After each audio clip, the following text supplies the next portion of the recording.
You are watching Grace Television.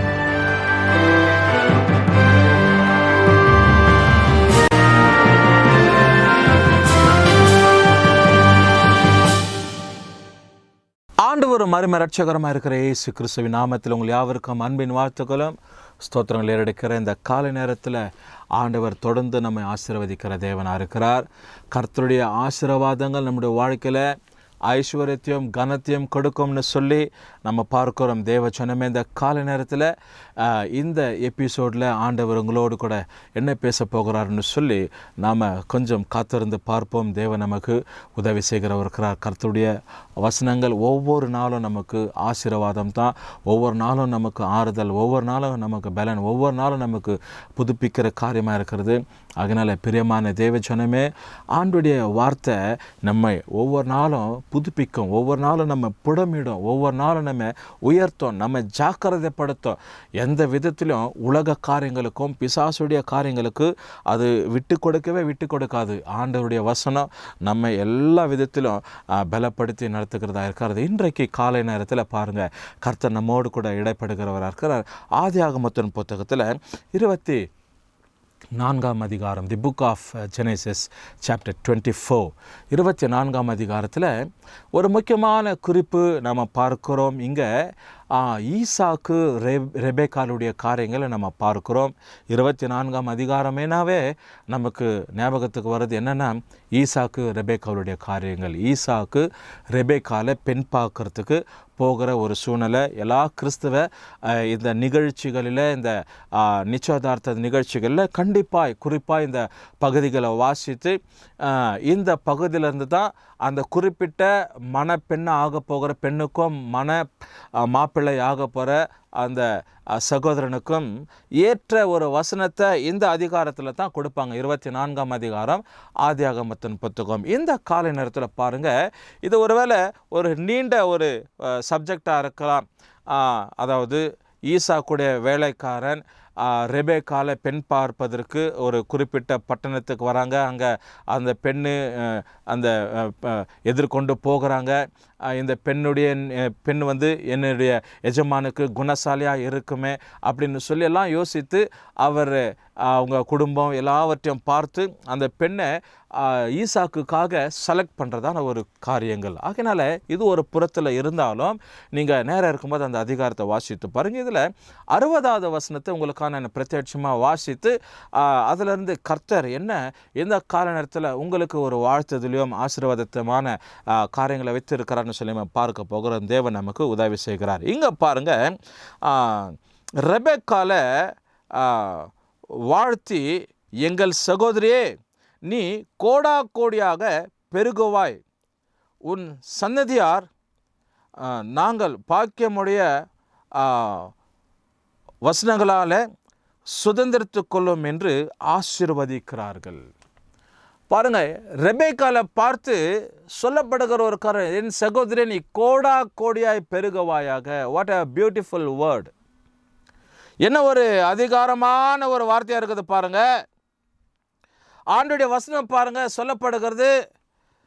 ஆண்டுடைய வார்த்தையில் பார்க்கிறோம், ஆண்டவருடைய இந்த பெண்மணியை ஈசாக்குக்கு கொண்டு போயிட்டு நிச்சயதார்த்தம் பண்ணப்பட போகிற பெண்மணியை பார்த்து கோடாய் பெருகுவாயாகன்னு சொல்லி இந்த கால நேரத்தில் ஒருவேளை நம்முடைய வாழ்க்கையில், நம்முடைய குடும்பத்தில் இப்படி போல் எந்த நிகழ்வாக இல்லை அப்படின்னாலும் இந்த கால நேரத்தில் இந்த அருமையான வார்த்தை உங்கள் விசுவாசத்திற்கு, உங்கள் வாழ்க்கையின் ஆசீர்வாதத்திற்கு அது கொஞ்சம் ஏற்றதும் போதுமானதாக இருக்கும்னு சொல்லி நான் யோசிப்பதற்கு தேவன் உதவி செய்கிறவராக இருக்கு. அதனால் இங்கே வசனத்தில் வாசிக்கிறோம், ஆண்டவர் இந்த நேரத்தில் உங்களை பார்த்து சொல்ல, நீ கோடாய் பெருகுவாயாக. இது ஒரு சின்ன வார்த்தை எவ்வளவு ஒரு பெரிய வித்தியாசத்தையும் ஆசீர்வாதத்தை கொண்டு வருது பாருங்க. எனக்கு அருமையான தேவ ஜனமே, உங்க வாழ்க்கையில ஆண்டவர் ரெபேக்காலை எப்படி தன்னுடைய வேலையாட்களை வாழ்த்தினார்களோ, தன்னுடைய பெண் பார்க்க வந்த அந்த குடும்பத்தார் வாழ்த்தினார்களோ, தன்னோடு கூட இருந்தவங்க வாழ்த்தினார்கள், அப்படி ஆண்டவர் இந்த காரணத்தில் உங்களை பார்த்து ஆண்டவர் ஒரு வாழ்த்துதலும் ஆசீர்வாதத்தை கொண்டு வராரு. கோடாய் பெருகத்தக்க ஒரு ஆசீர்வாதம், ஒரு பலமுள்ள ஒரு ஆசீர்வாதம், ஒரு மகிமை நிறைந்த ஒரு ஆசீர்வாதம். ஒரு பெரிய ஆசீர்வாதம் இந்த ஒரு பகுதியில் காணப்படுகிறது. அதில் தான் ஒரு முக்கியமான ஒரு வார்த்தை, நீ பெருகப்படுகிற ஒரு வாழ்க்கை. இடம் கொண்டு பெருகி கொண்டே இருப்பாய். நீ கைட்டு செய்கிற எல்லா காரியங்களிலும் தேவனுடைய கரம் உன்னோடு கூட இருக்கும். குடும்ப காரியங்கள், தனிப்பட்ட வாழ்க்கை, நீ ஒருவேளை ஏதாவது வியாபாரம் பண்ணலாம், அப்படிப்பட்ட இல்லை குடும்பத்தில் ஏதோ ஒரு படிப்பின் சம்பந்தப்பட்ட காரியம், what ever it may be, the Lord is there to bless you as the people were blessed Rebecca and said, be the mother of thousands of millions and let the seed possess the gate of those who hate them. யாரெல்லாம் அவர்களை பகைக்கிறார்களோ, யாரெல்லாம் அவர்களுக்கு விரோதமாக சில அவர்களை ஆசீர்வதிக்கும்படி, அவர்களை பிரமிக்கும்படி, அவர்களெல்லாம் இந்த ஆசீர்வாதத்தை கொஞ்சம் திரும்பி பார்க்கும்படிக்கு ஆண்டுடைய பிள்ளைகளை ஆண்டவர் அப்படி 100% ஆசீர்வதிக்கிறவராக இருக்கிறார். கோடான கோடி ஒரு ஆசீர்வாதம். அதற்கு தான் இந்த ரெபேக்கால் வந்தது. இந்த குடும்பத்திற்கு, இந்த ஈசாக்குக்கு, தன்னுடைய வாழ்க்கைக்கு ஒரு பெரிய ஒரு ஆசீர்வாதமாய் காணப்பட்டது. மற்ற காரியங்கள் எல்லாம் இருக்குது, அதெல்லாம் கொஞ்சம் வேறு வித்தியாசம்தான். ஆனாலும் ஆண்டவர் தம்முடைய பிள்ளைங்களை எப்படி ஆசீர்வதிச்சிருக்கிறார் பாருங்க. தேவனுடைய ஆசீர்வாதம் தம்முடைய பிள்ளைங்க வாழ்க்கையில் எப்பவுமே மகிழ்ச்சியை தான் தரும், எப்போதுமே வித்தியாசமா இருக்கும். தேவனுடைய ஆசீர்வாதம் தம்முடைய பிள்ளைங்க வாழ்க்கையில் எப்பவுமே ஆண்டவர் வித்தியாசமாக தான் தம்முடைய பிள்ளைகளை நடத்த வர தவிர ஒரு காலமோ இழிவுக்குள்ளாகோ இகழ்ச்சிக்குள்ளாக கர்த்தர் நடத்தவே மாட்டார். எனக்கு அருமையான தேவ ஜனமே, இந்த வசனத்தை கவனித்து கொண்டு இருக்கிற இந்த கால நேரத்தில் உங்கள் வாழ்க்கையில் ரெபெக்காளுடைய ஆசீர்வாதம் உண்டாகட்டும். குறிப்பாய் பெண்மணிங்க, சகோதரிங்க, ஒருவேளை நீங்கள் சொல்லலாம், நாங்கள் இன்னைக்கெல்லாம் இந்த குடும்பத்திற்கு உழைக்கிறோம், அப்படியே நாங்கள் தேய்ந்து போகிறோம், எங்களை விசாரிப்பதற்கு யாரும் இல்லை, எங்களை நடத்துவதற்கு யாரும் இல்லை, சாப்பிட்டியான்னு கேட்கறதுக்கு யாரும் கிடையாது, கொஞ்சம் படுத்து உறங்கினியான்னு தூங்குறதுக்கு கேட்கறதுக்கு யாரும் கிடையாது, கொஞ்சம் உடம்பு முடியலனா எங்களை கேட்கறதுக்கு ஆட்கள் கிடையாது. ஆனால் இன்னைக்கெல்லாம் நாங்கள் இந்த குடும்பத்துக்கு உழைக்கிறோம், இந்த மனுஷனுக்கு உழைக்கிறோம், இந்த பையனுக்கு உழைக்கிறோம், இந்த பெண்ணுக்கு உழைக்கிறோம், இவங்க இதை செய்தால் அதை நாங்கள் மறுபடியும் செய்யணும், இதை கழுவணும், அதை பிடிக்கணும், இதை செய்யணும் அப்படின்னு சொல்லி பல காரியங்களில் டென்ஷனை கிரியேட் பண்ணிக்கொண்டு ஒருவேளை எங்களை விசாரிக்கிறதுக்கு யாரும் இல்லை அப்படின்னு சொல்லி உங்க மனசுல ஒரு பெரிய கேள்வி இருக்கும். ஆனால் இன்றைக்கு இந்த அடிமை உங்களை எப்படி ரெபெக்கால ஈசாக்குடைய ஜனங்களுடைய அவரை பெண் பார்க்க வந்ததான அந்த மக்கள் இந்த பெண்மணியை வாழ்த்தினார்களோ, அப்படி இந்த கால நேரத்தில் உங்களை மனமாற நான் வாழ்த்துகிறேன். இப்படி ஆண்டவருடைய ஆசீர்வாதம் இந்த பெண்மணிக்கு கோடியா இருந்தது. அந்த ஒரு ஆசீர்வாதம் இந்த கால நேரத்தில் உன்னுடைய குடும்பத்தில் உண்டாகட்டும், உன் நிமித்தமும் அந்த தலைமுறைக்கு, உன் பிள்ளைங்களுக்கு உண்டாகட்டும். கர்த்தர் உங்களை அபரிவிதமாய் ஆசீர்வதிக்கிற தேவனாக இருக்கிறார். மறுபடியும் அந்த வசனத்தை உங்களுக்காக வாசிக்கிறேன். ரெபெக்காளே வாழ்த்தி, எங்கள் சகோதரியே நீ கோடியாய் பெருகுவாய்.